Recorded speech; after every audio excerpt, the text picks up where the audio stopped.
Hi,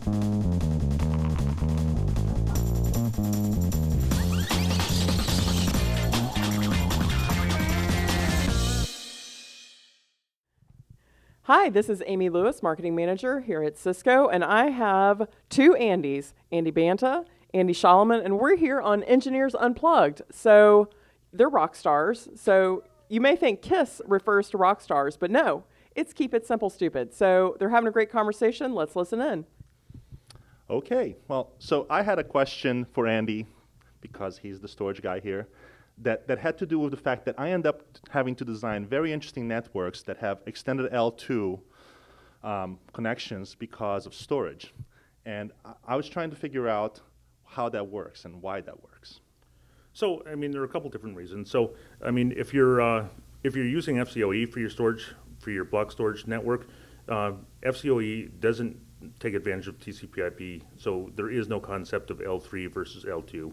You pretty much have to run your entire FCOE setup on L2. If you're using ESX, if you're using VMware's product, and you want to use iSCSI or NFS, there shouldn't be any reason why you can't simply route your traffic through it, provided that you're not using iSCSI multipathing. So currently, if you actually set up iSCSI multipathing where you actually choose which egress port you're using to send your traffic, we don't support doing routing with that setup right now.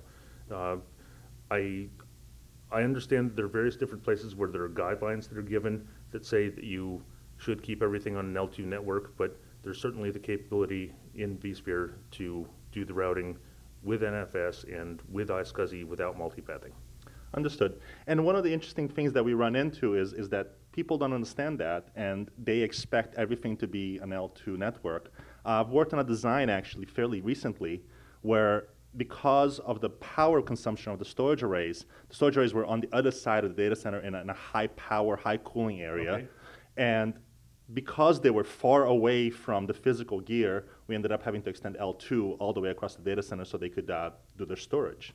So that sounds like you had a job. Exactly, which is great, but on the other side, it adds a lot of complexity. And then the other issue that we get into then is also the throughput requirements of storage and how we handle that. Right, so that actually is an issue. So you were asking me a little while ago about how you might want to provision a network to make sure that you actually have the capacity to do storage traffic across it. And as I mentioned to you, I think a couple of failings there are either that the storage administrator doesn't adequately convey to the network administrator what the requirements of storage are going to be, or that the network administrator underestimates the request that the storage administrator is making. So how much storage, how much throughput do I need to get my storage to work? That's a tough question. That's very dependent on what your workload is. Okay. So the most common problem that you run into when you're setting up storage on a network is a fan out and fan in problem, where you have a bunch of servers or out here going into a switch, and you have another switch over here. I bet you love my handwriting. With storage over here, and this link right here ends up being your bottleneck, simply because you're trying to cram a bunch of different servers into too small an ISL to get across. And the trick is that if you're setting this up, you need to make sure that there's enough connectivity between these switches to make sure that you have the throughput to handle it. And one of the most common ways to look at it on a Ethernet switch is you can look at drop packets on your Ethernet switch and see if any of your interfaces are becoming so overloaded that they're dropping packets. If you're running storage at full throttle, there's not a switch in the world that has enough buffering to handle that when you have a big fan in or fan out. Right, and we were actually talking about the fact that even QoS, if you were doing L2 QoS, please don't do that in your network, would not be sufficient to handle the buffering that we require here, right? That's right.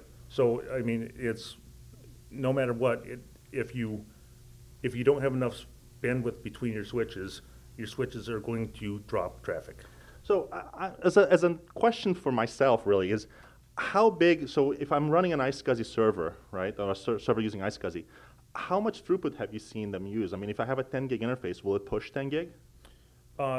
If you're using the ESX software iSCSI initiator, it will push 7 to 8 gigabytes or gigabits on a 10 gigabit connection. Wow, so I really have to provision a lot of storage, a lot of bandwidth. That's really all I have. Okay. So interesting stuff, and proof that we can all get along, be we network and storage. I appreciate this is, earth-shattering. Bring that wall down. So thank you very much. Oh, you're welcome. And thank you. You're welcome. Again? Oh, I think it's unicorn time again. I can't wait to see what happens this time. All right, here we go. Here, I want to see Dr. Banta here draw a unicorn.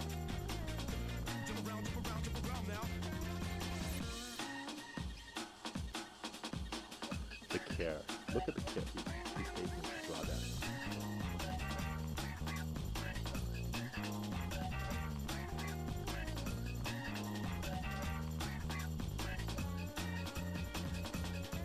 I'm starting to get a little nervous. How about you, Andy? I think Picasso's a little nervous too.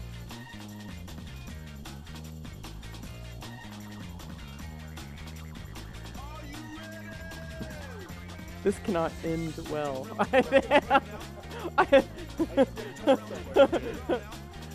And now, when we suddenly fade to black, you'll know we've gone off the air forever. Well, that ends the argument here at Engineers Unplugged. Thank you. Engineers Unplugged Unicorn Challenge. I think I'm going to have to find a new job. All right. Over and out. We'll see you next week.